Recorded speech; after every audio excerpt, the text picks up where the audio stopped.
African women, Filipinas, all you Brazilians, all of you Latina women, we all see passport bros coming your way. Remember, your dinner and drinks are equivalent to one coffee. Hello YouTube, it's your boy, the Passport Bro Wingman, coming at you again with another YouTube video. And the title of this video is called, Oh No Passport Bros, Sprinkle Sprinkle Reaches the Philippines. And you saw the clip at the beginning of this video. This video actually came from a content creator called Please Act Right. His name is Raulh. I subscribed to his channel a long time ago. I've been following a lot of his videos, but this video was very interesting and good. So if you have not subscribed to his channel, please, I'm gonna leave a link to his channel in the description box below. Go ahead and sign up for his channel. Hit the thumbs up bell. Hit the thumbs up on his video as well. He's a very good content creator. And so anyway, I just kind of wanted to add a further comment to this video that he did. I thought it was a very good video, and it gave me the opportunity to kind of speak on a few points in general, and it kind of addressed this whole sprinkle thing as well. As you know, now we're in the soft guy era, so it gives me an opportunity to kind of dive into a little bit of this whole situation. So anyway, as you can see, the lady, she's actually speaking out towards women of all nationalities outside of the United States. She talked to Latinas, Filipinas, and so forth. And one of the things she said that was interesting. She said, when you're dealing with the passport bros, remember that the cup of coffee, the dinner that he's buying you is equal to a cup of coffee in his country. And she did a video addressing passport bros in the past as well. What she did in the past is she took an actual video.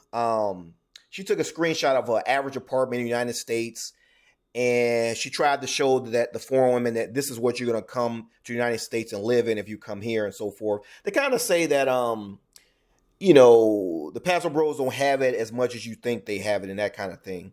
So I addressed her once in the past, but when Raulh did a video on this, I just kind of wanted to touch on this a little bit more and go a little bit more in depth. So let me get into this a little bit more. So her telling these women that basically she's trying to say that in other words, you should get more out of the man than what he's offering you. In other words, a little bit we giving them is really nothing, and you should be demanding a little bit more, that you're more worth than that. So she does this under the assumption that if there's all these high value, quote unquote, high value men left and right, and they're just not. In a lot of these countries, a lot of the men sometimes they barely have enough to kind of support themselves and a family and so forth. So what she still has failed to comprehend is that the income standards in these other countries is, in many cases, you're talking about, in some cases, I believe they were saying, for example, in Ethiopia, some women there, they might go like, if they don't have any provider or guy looking after them, they might go a whole year or so without having any income at all. So any type of income that a guy is bringing in, whether it's the guy who's selling the coconuts on a coconut stand, or whether it's a guy who drives a cab, any guy who's pretty much a provider bringing in income is pretty much valued there. The only reason the women, including her in the country, can get away with this is because we have so many programs uplifting the women here. You know, we have we have Uncle Sam behind them, pressing them, propping them up for the most part. Other countries, it's not like that. The thing about a lot of American women, they assume that the way it is in America is the standard, and that's the way it is in all other countries. And the thing is, that's just not the case. America is the West in general. A lot of Western countries are some of the richest countries in the world. That's why the women can sit around and say things like, "I choose a bear over a man," and talk about how oppressed they are and all this stuff like that, and I don't need men and all that. But in the average normal country, that is not the case. The man is still the man of his household. He still runs the house. Jobs are very scarce outside of the United States, outside of the West. I mean, in many cases, it may sound bad, but in some cases, a job working at McDonald's, while in the West, we kind of scoff at the of seeing somebody work at McDonald's, but in many cases, you'd be lucky to work at a McDonald's in some of these other countries. And even then, even though you work at McDonald's, you might not even get 40 hours. You might be lucky they give you a little part-time gig at McDonald's. Things like Uber Eats and that kind of stuff. Whereas here, most people will kind of scoff at something like that. You might not want to work there. But in these other countries, you would love to have a job like that. you'd be surprised how many people are trying to hustle here and there. Especially when I'm in Colombia, there's so many people selling candy on, like, what they'll do is they'll take like a little cart and just move around the cart all throughout the city, and all they do throughout the day is just walk around with a cart full of potato chips, candy, soda, and they're selling it, trying to get what they can for everybody. And you see this all throughout the city, and they might barely get a few sales here and there. So I mean, so even yeah, so for that reason, do you think that the average male who participates in these kind of services, who conducts this kind of business, do you think they can just take these women out to expensive dates and trick off on them and buy them all this fancy stuff? They don't have the money to really do that. And the thing is, since it's like that across the board, the women there are not they're not really used to men just spending expensive dates and taking them out doing all that stuff. That's still, they can still appreciate that. That's what I'm saying, because they're not used to that. Especially once you go outside of the big cities where pastor bros don't even go. For example, in Colombia, I don't really care much for Medellin because there's too many tourists that go there all the time. So there are a percentage of women who are used to dating maybe like American men and tourists and so forth. But once you go outside of that and you go to some of these smaller cities like Barranquilla and so forth, even parts of maybe even Cartagena, where there's not like, well, maybe not, stay away from Cartagena, but let's just say like Santa Marta, that kind of thing. You go into one of those cities like that where there's not that many tourists, and the women there are not really used to dealing with a lot of passport bros and men like that. You'd be surprised how appreciative they are if you take them out to a fancy dinner somewhere. It don't even have to be really fancy. It could be, for example, here women were complaining about Olive Garden or even Cheesecake Factory. A woman in some of those cities I mentioned, like Cali, Santa Marta, or even, for example, you go to Brazil, go to a smaller city in Brazil. I think it's one called Florianopolis. Someone in the comment section correct me. But if I went back to Brazil, when I did go, I went to Rio. But if I plan to go again in the future, I would plan to visit a smaller, like a city where there's not as many tourists, because you still have that kind of exotic appeal of being a tourist and so forth. And you're going to run into a lot of women that's not really used to getting that type of treatment. Even when they do get it, I mean, it's not like here in the States where women just have, old fans, you know what that is, and all this other stuff, and they can blow up on IG and stuff. It's not like that in other countries. The men there, they just don't have the money to simp on them like they do here, like a lot of men here in the States do.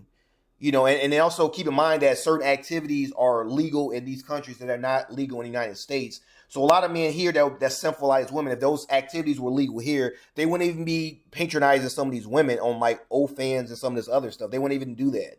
So, and that being the case, there'll be less simping. There'll be less men just letting these women do foodie dates, pretty much go on a date and then just run off the guy's, money and run off with his time, and pretty much have wasted his time and so forth. It's not like that in other countries. So even though she's saying this, like, put it away. I went to in Colombia. The women there, they know about YouTube. Even some of the videos we've done, like Passport Bros and stuff, those women, they know about those videos. In some of these other countries, Philippines as well, they know about these videos. As you've seen on TikTok, the women in the Philippines saying we want our Passport Bros, that tells you what they're watching some of our videos. That's not gonna. I mean, it's not gonna change anything. I mean, it's not gonna change it. So yeah, there might be a few women there that say, "Well, I don't want to deal with Passport Bros because I think all of them." But again. That's just like saying, let's say for example, Microsoft. Microsoft goes to the Philippines. They might pay them $5 an hour. The people in the Philippines, they know back in the United States that they're probably, if they had to be in the United States, they probably have to pay people $20 an hour or something like that. But do you think that they're gonna demand Bill Gates pay them $20 an hour when he can easily say, you know what, I'll take my business to Nigeria or I'll take somewhere else? No, they're happy to get that kind of money because they're not used to seeing that. Some cases, I believe in Colombia, a girl was telling me she made about $8 a day, but here he'll pay if some U.S. companies come down there and they'll pay these people maybe $5 an hour or something like that, which is about, they work full time, they probably making at least $40 a day. $40 a day versus $8 a day. You gonna complain? When again, you don't need that much money to survive in these countries. Colombia, the average salary is only about $250.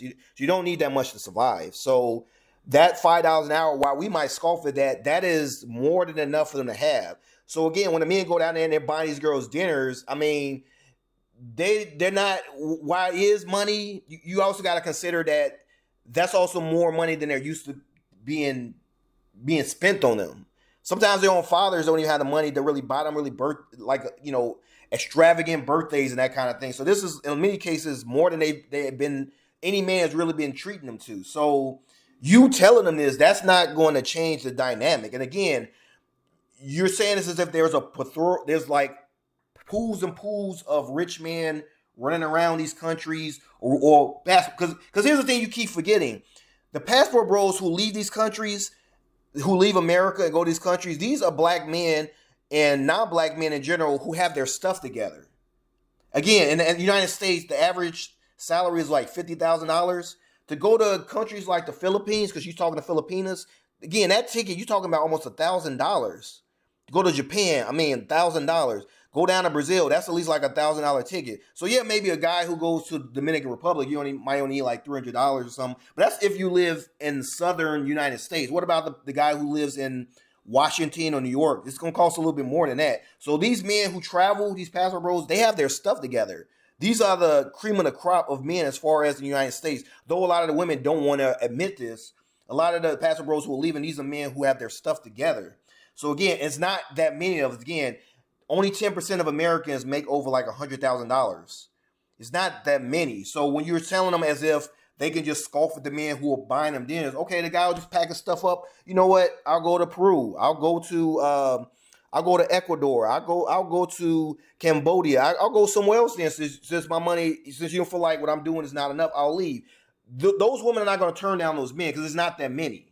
So her saying this and showing how the standards in the United States, but again, you're also considering that some passport bros are even bringing their women back to the United States. So most men in general, as we always said, the ideal is general that you would stay there and leave the woman there, and you just come back there, have a family there. You might take your children to international school and so forth, but you build a family there. Now, some cases it's not really realistic. Like in my case, because I looked after my parents. Like I have family members that I look after and so forth. So I'm kind of stuck at the hip United States, so I have to keep flying back and forth to look after a few of my family members here, and I have a lot of business in the United States I have to take care of. So for me, it makes sense where I have to eventually, where I'll settle down and I bring a woman back here, bring a woman back to the States. But in general, the rule is we don't really bring them back in general. So she would never know what the difference is in general because we wouldn't bring the woman back to the United States to begin with. So this is just, yeah. So I'm gonna leave it at that. I don't want to make this video too long, but that's my whole spiel addressing her and her talking to women overseas. You can broadcast all you want. They see the videos. It's not going to change anything. You're not going to change a culture by you just showing a few photos here and there. The women, again, a lot of Americans think that foreign people are stupid. They're not stupid. These people are actually very brilliant. Again, you have doctors in these other countries. You have lawyers in these other countries. You have scientists in these other countries. And some of these scientists in these hard degrees, like engineering, you'll find actually women who have these degrees and they'll still date passport bros and so forth. These women are not stupid. The culture is different there. They just understand the value of men. And in many cases, because the way the shape that the country is in, they can't really benefit that much from having high, education and so forth. So it doesn't really do much for them. So, and again, but that's why I'm glad in the States we have the soft guy era going on to kind of combat what this woman is saying. Just give this woman all her energy back and just let her understand how ridiculous some of these requests and demands that she's putting out, just so that her and a lot of women can just really see how ridiculous their demands are and the mentality in general, how delusional it is. Most women in other countries, they don't think like this. So on that, I'm going to leave that. But you guys, tell me what you think about that. And again, go to Raul's channel, check it out. You want to watch the whole video. He makes some very, very excellent points. I just wanted to give my 2 cents as well. But please subscribe to my channel if you have not. Hit the thumbs up, hit the notification bell. And until next time, this is your boy, the Passport Bro Wingman, signing off. Dear Passport Boys, Dear passport bros, stop calling yourself passport boys and passport bros. Are you going to the Philippines to look for a Filipina queen or what? So stop calling yourself passport boys and passport bros. Start calling yourself passport kings.